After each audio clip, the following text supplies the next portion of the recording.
London ক্লিনিকে চিকিৎসা শেষে ছেলের বাসায় ফিরলেন বেগম খালেদা জিয়া। শারীরিক অবস্থার উন্নতির কথা জানিয়েছেন ডক্টর জাহিদ। বিশ্ব অর্থনৈতিক ফোরামের বার্ষিক বৈঠক শেষে দেশে ফিরছেন প্রধান উপদেষ্টা। সফরকালে অংশ নিয়েছেন ৪৭ বৈঠকে। উত্তরাঞ্চলে দেখা মিলছে না সূর্যের, বইছে মৃদু শৈত্যপ্রবাহ। দিনাজপুরের সর্বনিম্ন তাপমাত্রা ৯.৬ ডিগ্রি সেলসিয়াস।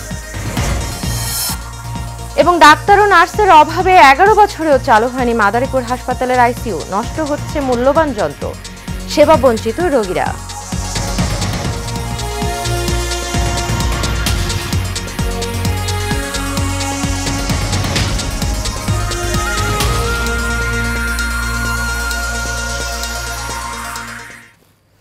স্বাগত এশিয়ান নিউজে। পুরো সময় জুড়ে আপনাদের সঙ্গে রয়েছে আমি অরণ্য বিনতে ইউনুস।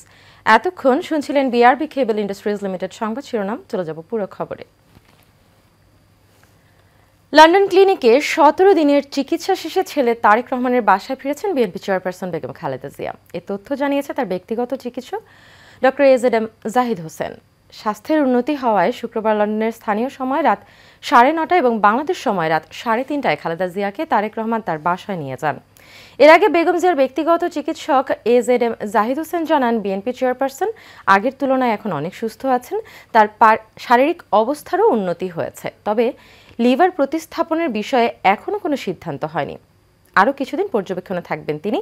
লিভার বিশেষজ্ঞ প্যাট্রিক কেনেডির তত্ত্বাবধানে চলছে তার চিকিৎসা।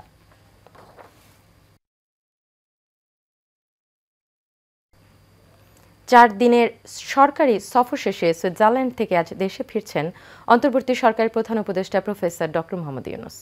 সুইজারল্যান্ডের দাভোসে বিশ্ব অর্থনৈতিক ফোরামের বার্ষিক সভা এবং অন্যান্য উচ্চ পর্যায়ের পার্শ্ব ইভেন্টের সময় কমপক্ষে ৪৭টি অনুষ্ঠানে যোগ দিয়েছেন প্রধান উপদেষ্টা। সফরে তিনি বিভিন্ন দেশের রাষ্ট্রপ্রধান ও বিশিষ্ট ব্যক্তির সঙ্গে বৈঠক করেন। এর মধ্যে সরকার ও রাষ্ট্রপ্রধানদের সঙ্গে ৪টি, মন্ত্রী পর্যায়ে গণ্যমান্য ব্যক্তিদের সঙ্গে ৪টি, জাতিসংঘ বা এ জাতীয় সংস্থার প্রধান ও শীর্ষ নির্বাহীদের সঙ্গে ১০টি, সিইও বা উচ্চ পর্যায়ের ব্যবসায়িক ব্যক্তিদের সঙ্গে ১০টি, WEF আয়োজিত অনুষ্ঠানে ৯টি গণমাধ্যমকে সাক্ষাৎকারও দিয়েছেন প্রফেসর ইউনুস।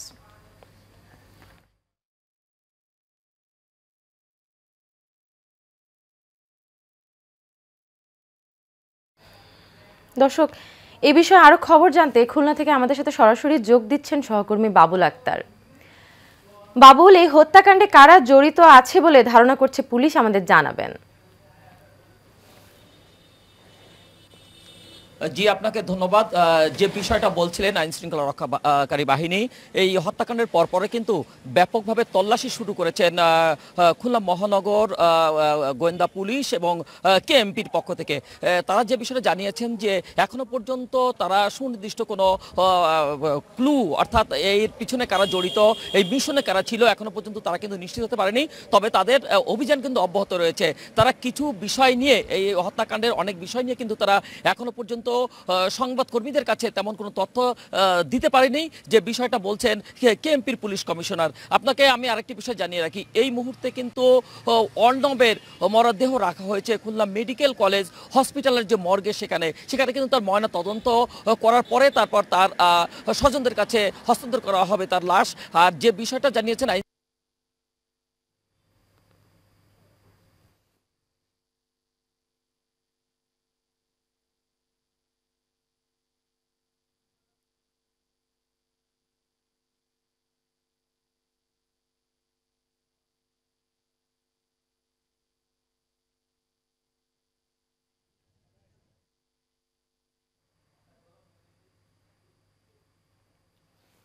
বাবুল, আপনাকে অসংখ্য ধন্যবাদ। সারা দেশে জেঁকে বসেছে শীত, শুরু হয়েছে মৃদু শৈত্যপ্রবাহ। আজ দেশের সর্বনিম্ন তাপমাত্রা দিনাজপুরে রেকর্ড করা হয়েছে ৯.৬ ডিগ্রি সেলসিয়াস। এদিন পঞ্চগড়ে সকাল ৯টায় সর্বনিম্ন তাপমাত্রা ৯.৭ ডিগ্রি সেলসিয়াস রেকর্ড করে তেঁতুলিয়া আবহাওয়া অফিস। আবহাওয়া অফিসের তথ্য মতে দুদিন ধরে সূর্যের মুখ দেখা যায়নি। দিনভর মেঘাচ্ছন্ন আকাশের সঙ্গে বৃষ্টির মতো কুয়াশা পড়েছে। সঙ্গে উত্তরের হিমশীতল বাতাসের কারণে শীতের তীব্রতাও বেড়েছে।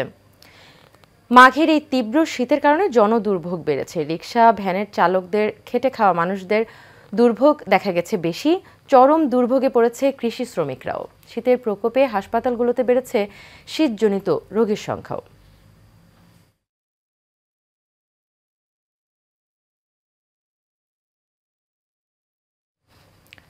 প্রায় 11 বছরেও চালু হয়নি মাদারীপুর 250 শয্যা বিশিষ্ট হাসপাতালের আইসিইউ ইউনিট। রোগী থাকলেও লোকবলের অভাবে ভর্তি করানো হয় না আইসিইউতে। তাই 10 শয্যার আইসিইউ ইউনিটের কোটি কোটি টাকার যন্ত্রপাতি কোনো কাজেই আসছে না। মাদারীপুর প্রতিনিধি মোহাম্মদ মহসিন তালুকদারের রিপোর্ট, জানাচ্ছেন রাশেদা কোন। মাদারীপুরে 250 শয্যা হাসপাতালে 10 বেডের আইসিইউ থাকলেও কোনো কাজে আসছে না মুমূর্ষু রোগীদের। লাইফ সাপোর্টের সকল যন্ত্রপাতি থাকলেও তা পরিচালনা করার কেউ নেই। ডাক্তার, নার্স সহ লোকবলের অভাবে দিনের পর দিন পড়ে নষ্ট হচ্ছে কোটি কোটি টাকার এসব যন্ত্রপাতি। আশপাশের বেসরকারি কোনো হাসপাতাল বা ক্লিনিকে নেই আইসিইউ, তাই মুমূর্ষু রোগীকে পাঠাতে হয় ঢাকা, ফরিদপুর কিংবা বরিশালে। অনেক সময় মতো আইসিইউ সাপোর্ট না পেয়ে মৃত্যুর মুখে ঢলে পড়েন অনেক রোগী। 10 বেডের আইসিইউ শয্যার ব্যবস্থা আছে, কিন্তু ডাক্তার এবং প্রশিক্ষিত কর্মকর্তাদের অভাবে সেটা পরিত্যক্ত অবস্থা আছে। মুমূর্ষু রোগীগুলা আমাদের মাদারীপুর থেকে ঢাকা, বরিশাল অথবা ফরিদপুর পাঠানো হয়। দেখা যায় বেশিরভাগ রোগী পথে মারা যান। আমি আশা করব কর্তৃপক্ষকে সিভিল সার্জনের মাধ্যমে যাতে আমাদের আইসিইউটা চালু হয়। মাদারীপুরে আইসিইউ ইউনিট চালু না হওয়ার জন্য কর্তৃপক্ষ, জনপ্রতিনিধি ও স্বাস্থ্য বিভাগের ঊর্ধ্বতন কর্মকর্তাদের দায়ী করলেন এই চিকিৎসক।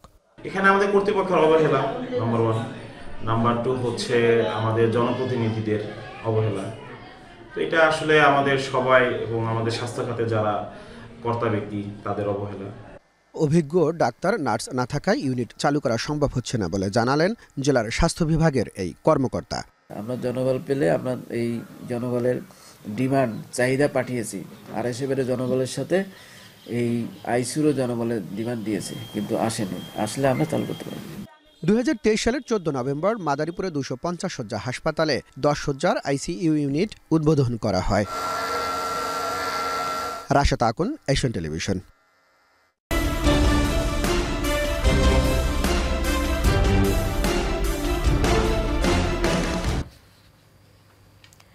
মেঘনা নদী ভাঙনে হারিয়ে যাচ্ছে নোয়াখালী এবং আশেপাশের এলাকার ফসলি জমি, বাড়িঘর সহ বিভিন্ন স্থাপনা।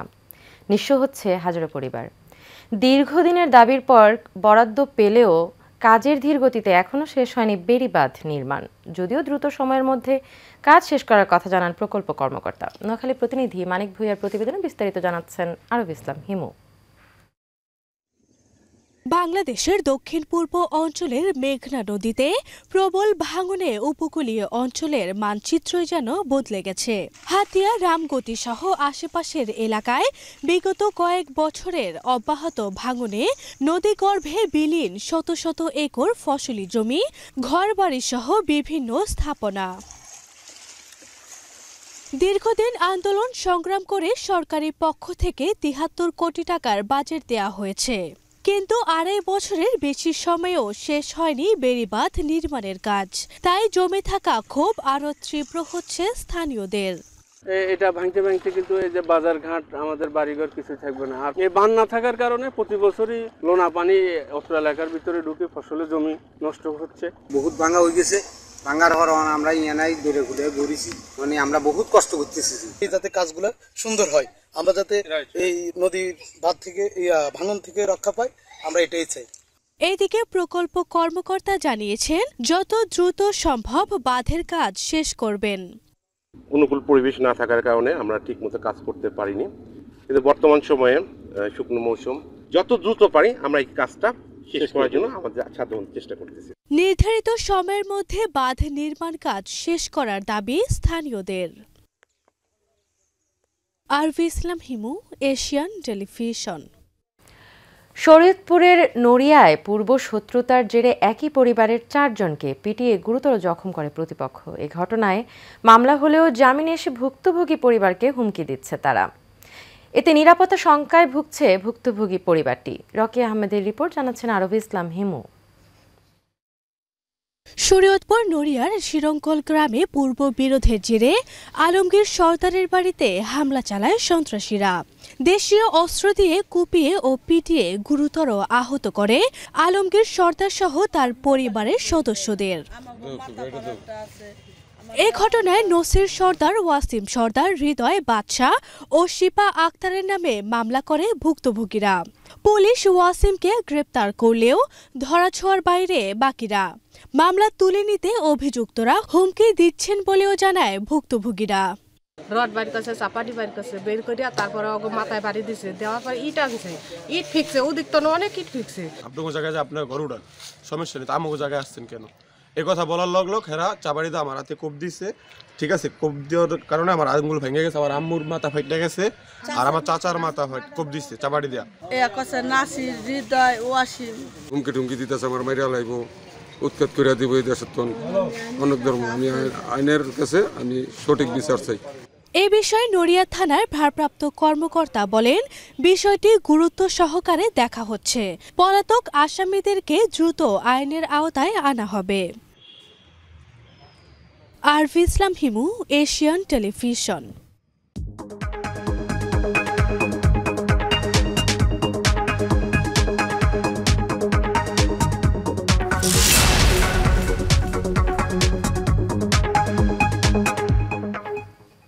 এ পর্যায়ে থাকছে এক্সিম ব্যাংক বাণিজ্য সংবাদ। বছরের অন্যান্য সময় দাম চড়া থাকলেও সরবরাহ বাড়ায় বেশ কম দামে পাওয়া যাচ্ছে সবজি। 30 থেকে 50 টাকা কেজি দরে বিক্রি হচ্ছে বেশিরভাগ সবজি। এতে খুশি ক্রেতারা। দাম কমায় বিক্রি বেড়েছে বলে জানান বিক্রেতারা। তবে রাজধানীর বাজারে বোতলজাত সয়াবিন তেলের সংকট রয়েছে। বাড়তি দরে বিক্রি হচ্ছে চাল। মাছ মুরগির দামও রয়েছে আগের মতো।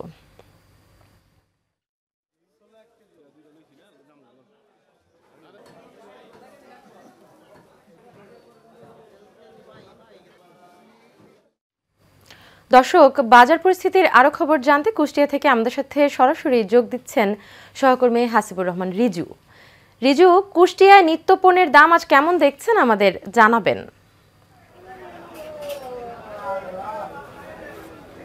অরণ্য, আমি এখন দাঁড়িয়ে আছি কুষ্টিয়ার সবচেয়ে বড় পাইকারি এবং খুচরা বাজার কুষ্টিয়া পৌর বাজারে। আমি কুষ্টিয়া পৌর বাজারের বিশেষ করে সবজি বাজার এবং মাছ মাংস এবং চাউলের বাজার ঘুরে দেখেছি এবং ক্রেতা বিক্রেতাদের সঙ্গে আমি কথা বলেছি।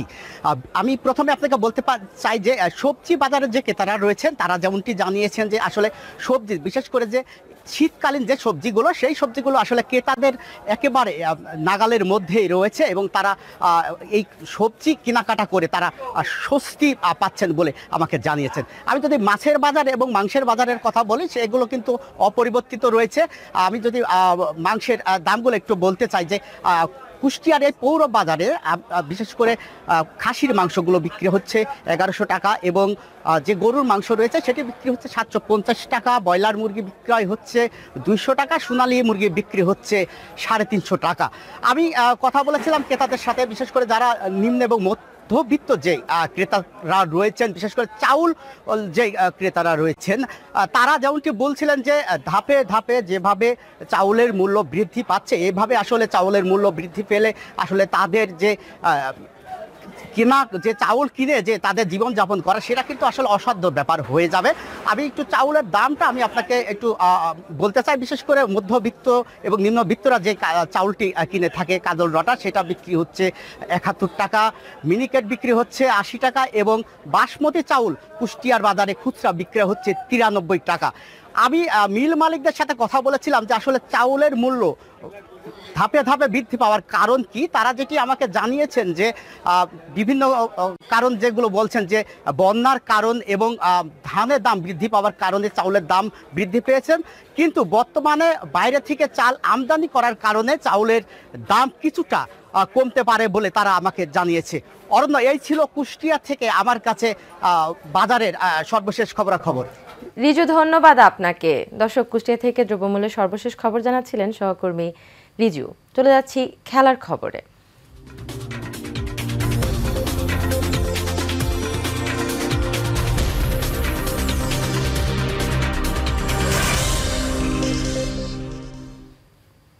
বাংলাদেশ ক্রিকেট বোর্ড বিসিবির জরুরি বোর্ড সভা আজ অনুষ্ঠিত হবে। মিরপুর শেরে বাংলা জাতীয় ক্রিকেট স্টেডিয়ামে এই বৈঠক হওয়ার কথা রয়েছে।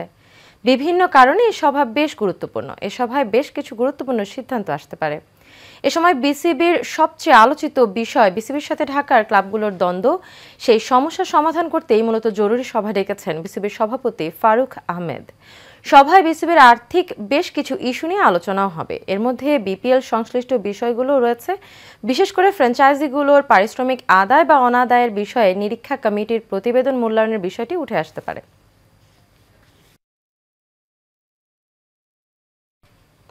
শেষ করব এশিয়ান নিউজ, তবে যাবার আগে বিআরবি কেবল ইন্ডাস্ট্রিজ লিমিটেড সংবাদ শিরোনামগুলো জেনে নেব আরও একবার।